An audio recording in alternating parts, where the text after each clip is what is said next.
For as long as I've been here at 60 Minutes, I've wanted to interview Bob Dylan. Over his 43-year career, there is no musician alive who has been more influential. His distinctive twang and poetic lyrics have produced some of the most memorable songs ever written. In the 60s, his songs of protest and turmoil spoke to an entire generation. While his life has been the subject of endless interpretation, he's been largely silent. Now, at age 63, he's written a memoir called Chronicles, Volume 1. And I finally got to sit down with him in his first television interview in nearly 20 years. What you will see is pure Dylan, mysterious, elusive, fascinating, just like his... You wrote Blowing in the Wind in 10 minutes, is that right? Probably. Just like that? Yeah. Where did it come from? It came from, it was like, right out of that wellspring of creativity, I would think, you know. That wellspring of creativity has sustained Bob Dylan for more than 4 decades. Hey, Mr. Tambourine Man, and produced 500 songs. You got a lot of nerve. And more than 40 albums. How does it feel? You ever look at music that you've written and look back at it and say, whoa, that surprised me? I used to. I don't do that anymore. I don't know how I got to write those songs. What do you mean you don't know how? Well, those early songs were like almost magically written. Darkness at the break of noon, shadows even the silver spoon, a handmade blade, a child's balloon. Eclipses both the sun and moon. To understand, you knew too soon. There is no sense in trying. This Dylan classic, It's All Right, Ma, was written in 1964. Mouthpiece, the hollow horn, plays wasted words, proves to warn that he not busy being born, is busy dying. Well, try to sit down and write something like that. There's a magic to that, and it's not Siegfried and Roy kind of magic. You know, it's a different kind of a penetrating magic. And you know, I did it. I did it at one time. You don't think you can do it today? Mm-mm. Does that disappoint you? Well, you can't do something forever, and I did it once, and I can do other things now, but I can't do that. Dylan has been writing music since he was a teenager in the remote town of Hibbing, Minnesota, the eldest of 2 sons of Abraham and Beatty Zimmerman. Did you have a good life, a good, happy childhood growing up? I really didn't consider myself happy or unhappy. I always knew that there was something out there that I needed to get to, and it wasn't where I was at that particular moment. It wasn't in Minnesota? No. It was in New York City. As he writes in his book, he came alive when at age 19, he moved to Greenwich Village, which at the time was the frenetic center of the 60s counterculture. Within months, he had signed a recording contract with Columbia Records. You referred to New York as the capital of the world, but when you told your father that, he thought that it was a joke. Did your parents approve of you being a singer-songwriter, going to New York? No, they wouldn't have wanted that for me, but my parents never went anywhere. My father probably thought the capital of the world was wherever he was at the time.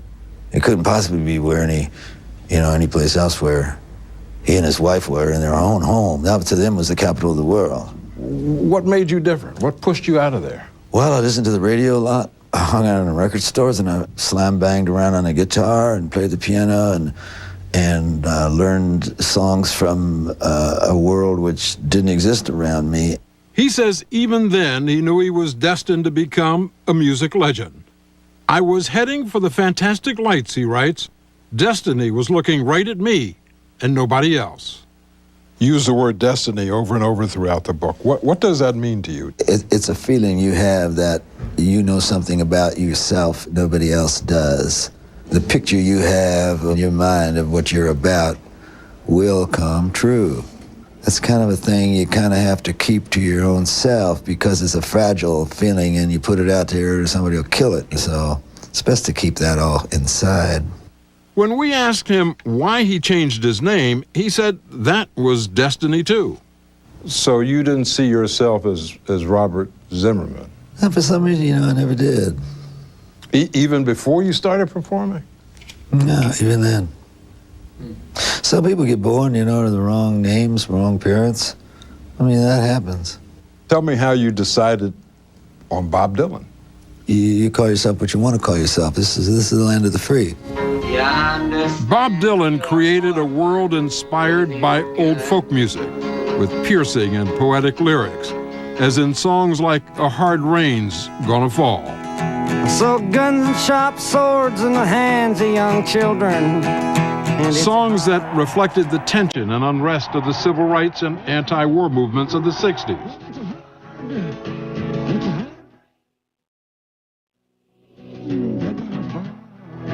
It was an explosive mixture that turned Dylan, by age 25, into a cultural and political icon, playing to sold-out concert halls around the world and followed by people wherever he went. He was called the voice of his generation and was actually referred to as a prophet, a messiah.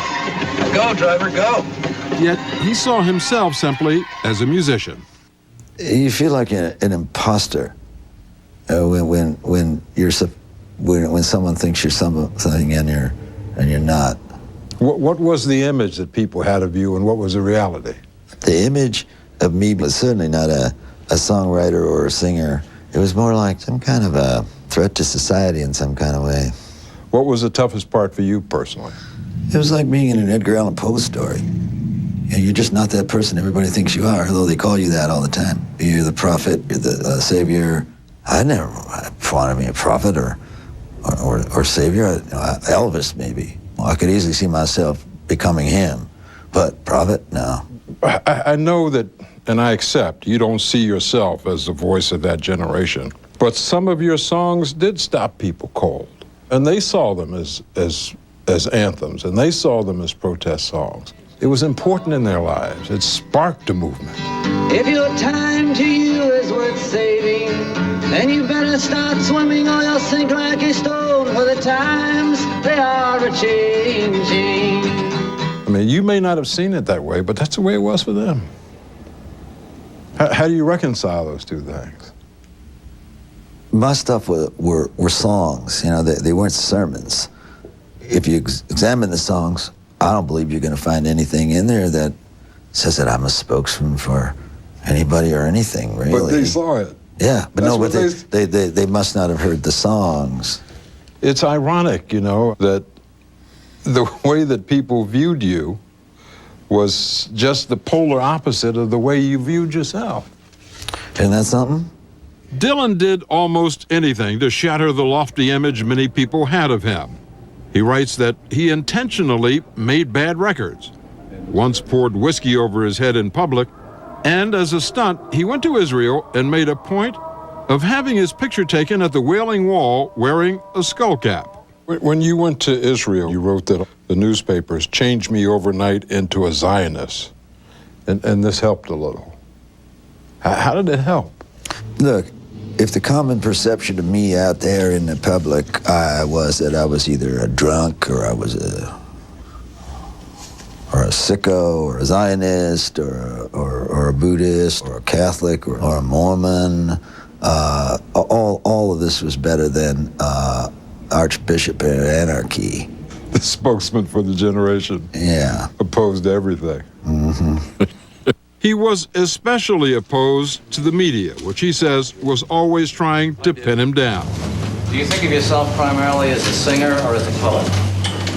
I think of myself more as a song and dance man, Let me talk a little bit about your relationship with the media. You wrote the press. I figured you lied to it. Why?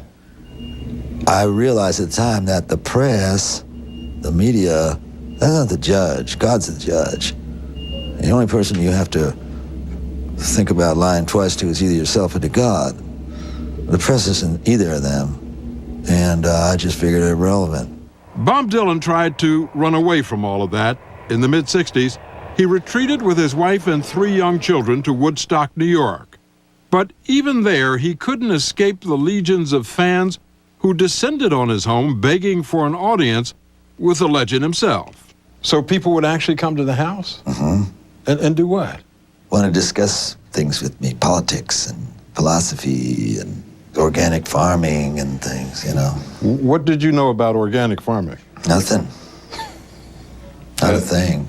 What did you mean when you wrote that the funny thing about fame is that nobody believes it's you? People will, they'll say, are you, I think you are, and you'll say, I don't know, you know, and then they'll say, you're him, and you say, okay, you know, that, yes?